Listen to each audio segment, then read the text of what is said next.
Welcome back to our channel. In today's video, we'll guide you on how to make a request for an account report in WhatsApp. Let's get started. Step 1. Open WhatsApp on your Android device and ensure that you're logged into your account. Step 2.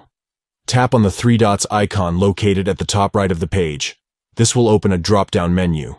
Step 3. From the drop-down menu, tap on Settings. This will take you to the Settings page. Step 4.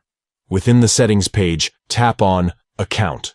Step 5. Next, tap on Request Account Info. Step 6. Tap on Request Account Report to initiate the request for your account report. Step 7.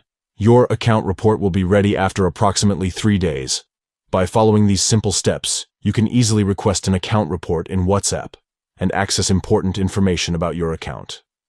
If you found this tutorial helpful, don't forget to give this video a thumbs up and subscribe to our channel for more useful guides and tips.